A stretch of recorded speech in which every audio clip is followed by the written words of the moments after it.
Greetings, Niagara. I'm Staff Sergeant Joshua Williams with your September edition of the Barrel. Joining me is Wing Commander Colonel Mark Larson. Sir, how are we doing this UTA? Josh, we're doing really well, and I'm really impressed. We're trying a new venue here for the Tanker Barrel. I know you guys have been working hard on communicating our strategic plan, so this is kind of the first step in maybe what's coming down the road for our members. Try and reach out a little bit better and see if we can communicate in a way that we can get our message out to more people. But this UTA, I'm excited, big exercise.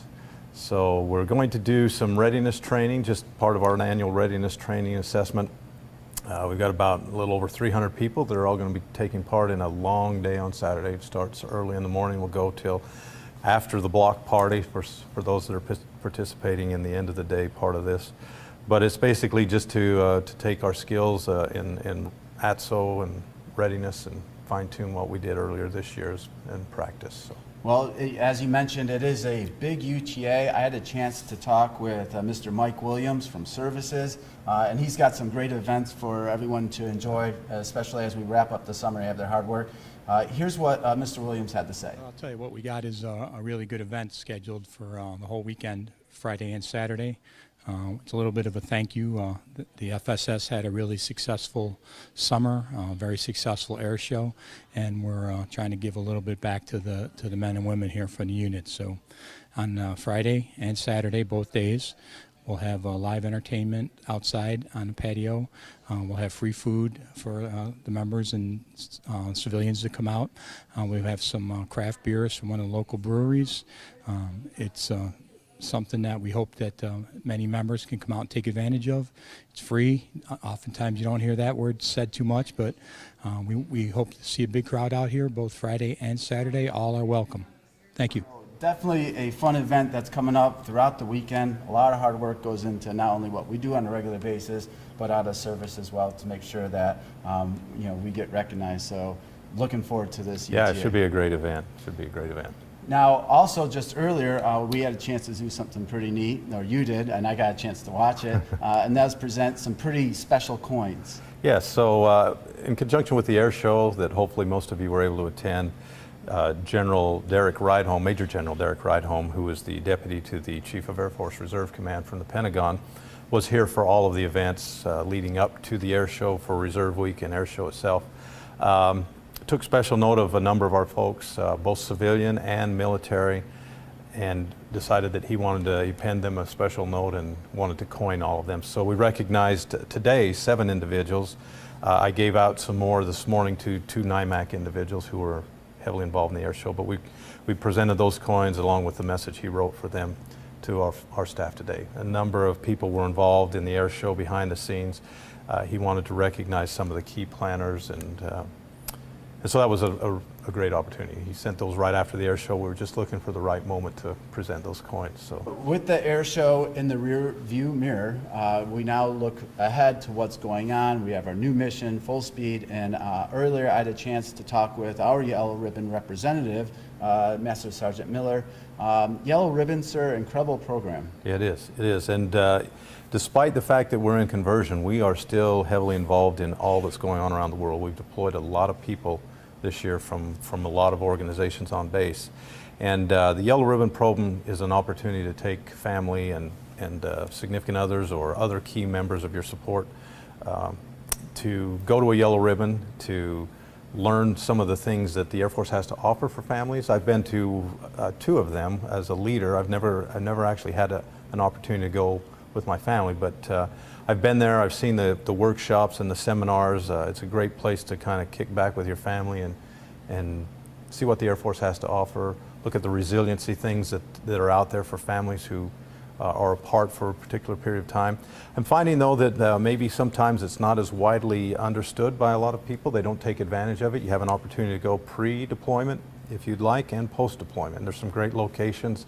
So I would encourage you to get with Master Sergeant Miller and find out where these things are, get registered, and go. It's there for our folks to use. And I had a chance to talk with Sergeant Miller, Master Sergeant Miller, and here's what he had to say about his program and also how you can get a hold of him for more information. So the Air Force Reserve Yellow Ribbon program is a benefit that's entitled to Air Force Reserve deployers. It's there to maintain resiliency through all stages of the deployment, before, during, and after, for them, their families, and guests.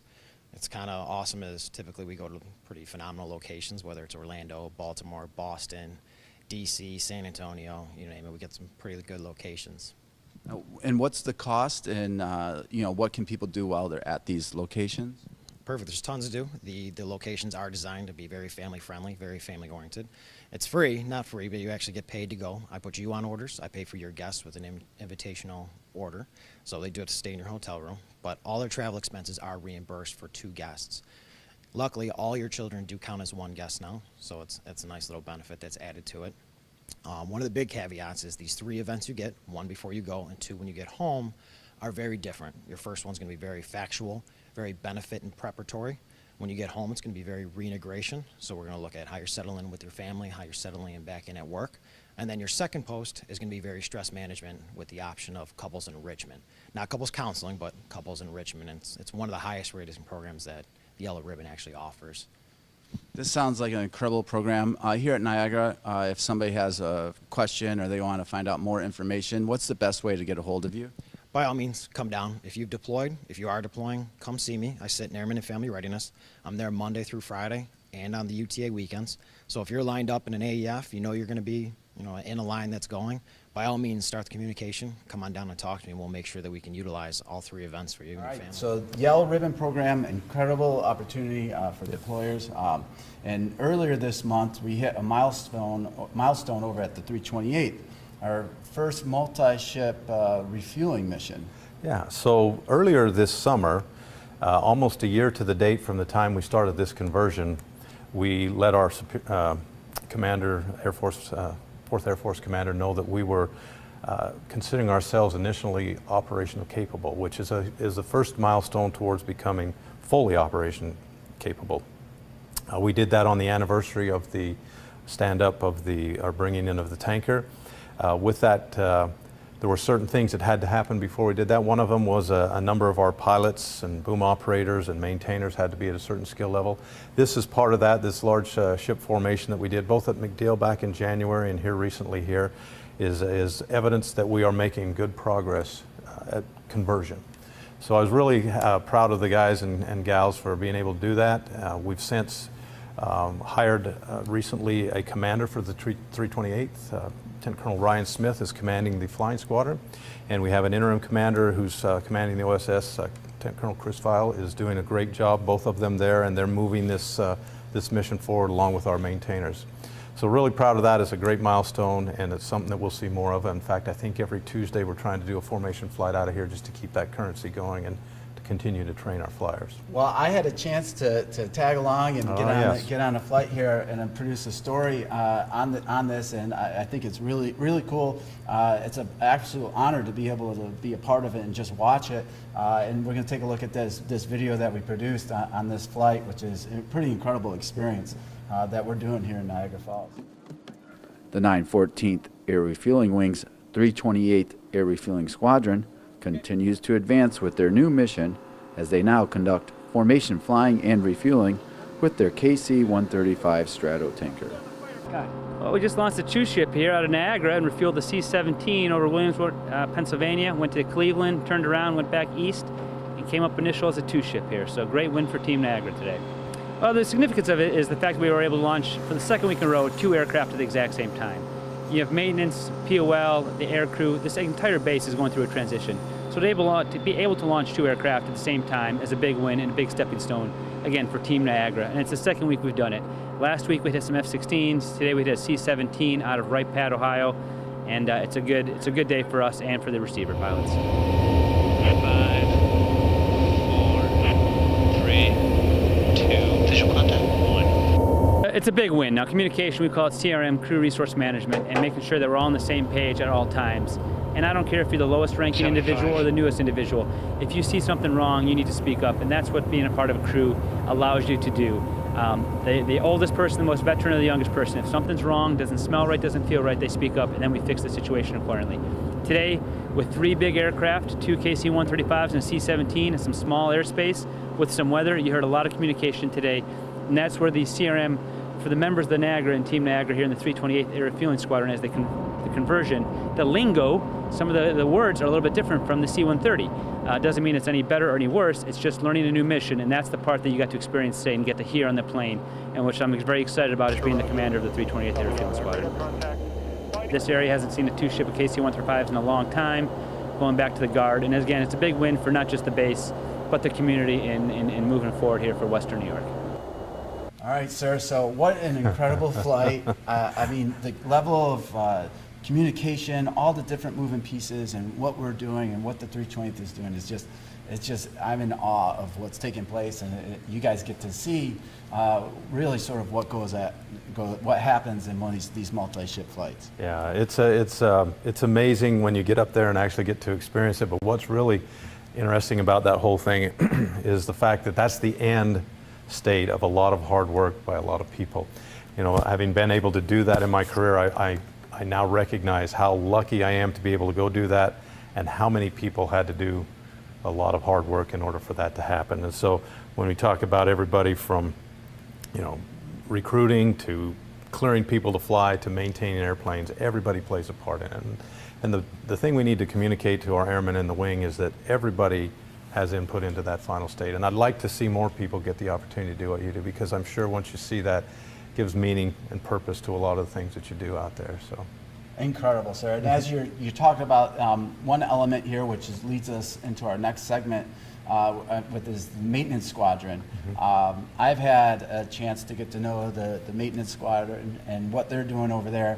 And that's incredible to go from the wing transition, from the new airframe, and what they're doing there is just, it's amazing as well. It is, and the good thing about Niagara that we have that some of the other transition bases don't is we have a highly experienced and highly capable and pretty full maintenance staff. My counterparts out there are struggling with getting that same level of staffing. But our maintainers are going from being highly proficient in one airplane to learning a new airplane, which is the challenge, but they've done a phenomenal job over the year. In order to be IOC, we have at least one, possibly two 7-level skill levels in all of our areas out there. We've got a lot of 5 skill levels that we've gotten over the last year. They have done an outstanding job of bringing people up through the skill levels so that we can take care and be self-sufficient in a lot of this. The thing that's holding them back is not their skills and not their willingness to work, but it's getting their hangars done. They're working with one hand tied behind their back because they just don't have the facilities. Well, and speaking of the hangars, here at Niagara, you know, you get those aircraft in there out of the elements, and here at Niagara, it's crazy the weather. Yeah. And what we got coming up here is some of the challenges as part of a series, the 4 seasons of Niagara.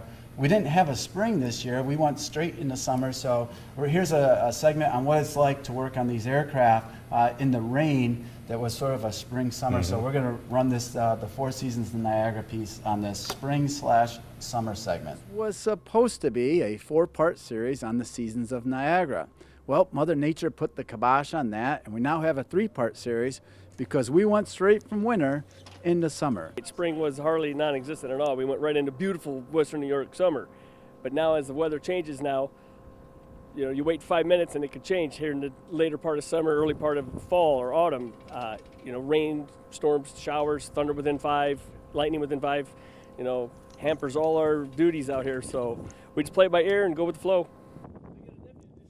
No, we've seen all kinds of rain. It's the heavy downpours where you can only see your head, you know, do what you're doing. It's just, or a consistent light sprinkle that'll just be annoyance all afternoon, just a rain. You just get used to being wet for the afternoon or the day. The horizontal rain, it's the rain that comes in. It's the wind and the rain. The two together are no fun. You just have to love it. You love what you do. You're out here, you're part of a group of guys that are like a band of brothers. We pick on each other all the time, but we help each other out. It's like a family that you couldn't do without. So, and you're generating an airplane. You're getting airplanes off the ground, and you know, we're having fun doing it. It's a job, but we love doing it. So that's what makes you stick around for all those years. So there's a lot that goes on every month here in Niagara Falls. I mean, you could just see from the video package we've got going on. I mean, it's incredible what we're doing every month. Yeah, there's a lot of activity, and it's it's good to be able to communicate a lot of that to people that are traditional reservists that don't get the opportunity to be here all month like you and I and see all of the great work that's going on. Of course, it even gets more when they join us on the UTA weekends. But you know, I'm reminded this month we have some things coming up. Next week we're going to honor the 9/11 ceremony here locally. I don't know how many people in the wing remember. I remember that day very well. I know exactly where I was when that happened. And I think back to that and the feelings that I had then, and it just reminds me how some people really have paid a lot for us to have the freedom that we do, and sometimes it's easy to take that for granted when we look around and we have so much. But we recently had an opportunity to honor one of our fallen heroes, Sergeant Chapman, who received the Medal of Honor. We had a ceremony out here for him. Again, reminding me, I've met a Medal of Honor recipients before. Amazing sacrifice these folks make for us, and his story is particularly interesting because it's recent, and most of us were here when those events were going on over in Afghanistan. So it was a great opportunity to do that, to re-blue, to re-cage ourselves, to think about why we come in the military and why we serve every week, why we put on this uniform, and why we come out and give a weekend a month or whatever time we can. So. All right, sir. Well, thank you very much. We're going to Thank wrap you. up this edition of The Barrel with that segment, that brief ceremony we had here at Niagara Falls in honor of Master Sergeant Chapman and the sacrifice that he did pay. Have a wonderful UTA, very safe UTA. Sir, anything else we can add? Get ready, next month's the UEI, so come prepared for that in the end of October. But thanks for your service.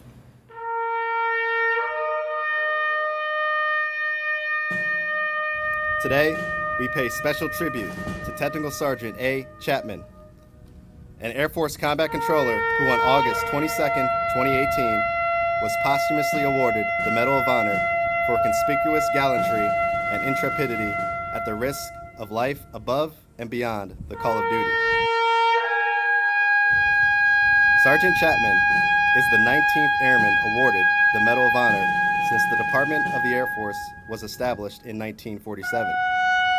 He is the first airman recognized with the medal for heroic actions occurring after the Vietnam War. The Medal of Honor is the highest award for heroism in military action that the nation can bestow on a member of its armed forces.